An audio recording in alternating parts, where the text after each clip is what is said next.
Hello everyone, my self doctor Lavkesh Mittal. तो आज हम बात करेंगे बहुत ही क्रूशियल टॉपिक पैरोटिड सर्जरी के बारे में कि पैरोटिड सर्जरी कितनी सेफ़ है, हमें कहाँ पे इसको बेटर रिजल्ट्स मिल सकते हैं और क्या इसकी कॉम्प्लिकेशंस होती हैं जिससे हर कोई सर्जन इसके अंदर हाथ नहीं डालता। तो पैरोटिड सर्जरी हमारी पैरोटिड की ग्रंथि रहती है जो कि हमारी कान के नीचे इस जगह पर रहती है और ये बहुत ही धीरे धीरे से उगती है। हमें ऐसा लगता है ये छोटी सी फुंसी है, समय के साथ बढ़ती रहती है और एक स्टेज आती है कि सडनली ये हमारे को पेन या फिर उसमें से पस बनना भी निकलना शुरू कर देती है।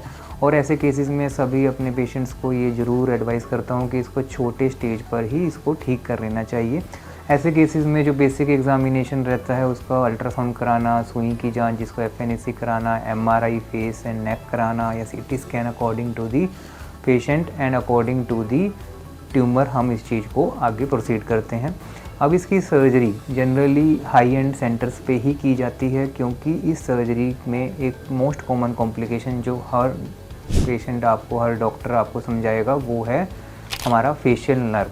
हमारी फेशियल नर्व जो हमारी पूरे फेस को सप्लाई करती है वो जस्ट इस ट्यूमर के अगल बगल में रहती है। तो ऐसे केसेस में सभी अपने पेशेंट्स को ये एग्जांपल देता हूँ कि अगर हम अपने आप को एक इलेक्ट्रीशियन समझें और अगर हमें हाई वोल्टेज वायर्स में काम करने की आदत है तो हम वो वायर्स को बड़ी आसानी से पहचान सकते हैं कि कौन सी वायर किस चीज़ की है।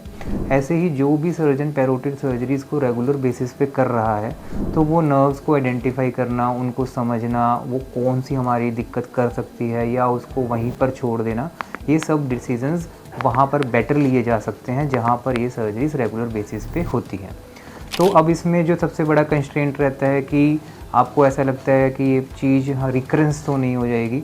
देखिए, इस बात को समझना ज़रूरी है कि doctors are only the helping hands जो आपकी मदद कर रहे हैं। आपकी बॉडी की खुद की इम्यूनिटी आपकी डिजीज़ प्रोग्रेशन को देखती है।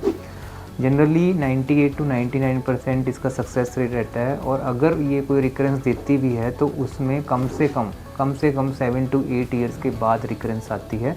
बट उस चीज़ की पुष्टि कोई भी डॉक्टर या उसको ज़बरदस्ती बोलने से वो नहीं देगा क्योंकि ये चीज़ आपकी बॉडी की सेल्फ इम्यूनिटी प्रोड्यूस्ड है। मानो अगर आपको ये ट्यूमर नहीं होता तो क्या आप इसके बारे में सोचते, क्या आप इसके बारे में जानते? ये आपकी बॉडी की इम्यूनिटी की वीकनेस के कारण आपको ये बीमारी आपकी बॉडी में आई है। इस बात को समझना ज़रूरी है। हम इस सर्जरीज़ को रेगुलर बेसिस पे यहाँ पर करते रहते हैं। आप यूट्यूब पे जाकर पैरोटिड सर्जरी चंडीगढ़ डालकर, मेरा नाम डालकर, हीलिंग हॉस्पिटल डालकर आराम से हमारे टेस्टिमोनियल्स को भी सर्च कर सकते हैं कि कितने कॉम्प्लिकेटेड केसेस हम यहाँ पर बड़े आसानी से डील कर रहे हैं। अगर आपको कोई भी सेकंड ओपिनियन या फिर फर्स्ट ओपिनियन लेना है, नीचे दिए हुए नंबरों पर संपर्क कीजिए। इन ऑफिस मीटिंग सबसे बेस्ट रहती है। आप आइए, हमसे पूछिए, हम आपको समझाएंगे इस चीज़ के बारे में, क्या उसका प्रोग्रेस चार्ट है, कितने टाइम बाद उसका फॉलोअप रहता है। जनरली जो फॉलोअप्स हैं वो हम 10th डे और 30th डे करते हैं। सेकंड फॉलोअप के बाद पेशेंट को फ्री कर दिया जाता है। जो बायोप्सी रिपोर्ट है उसको हम एक बार फॉलो करके अगर वो हमारी सेफ़ आती है तो उसके बाद पेशेंट को आगे कोई और ट्रीटमेंट नहीं दिया जाता। और बहुत ही इसको हम रेट्रोस्पेक्टिवली देखें, पीछे मुड़कर देखें तो हमने अराउंड 100+ केसेस यहाँ पर कर दिए हैं और बहुत ही अच्छे रिज़ल्ट्स हमें मिले हैं। तो कोई भी अगर आप ओपिनियन लेना चाहते हैं तो नीचे दिए हुए नंबर पर संपर्क कीजिए और रेगुलर अपडेट्स के लिए हमें फॉलो कीजिए। Thank you.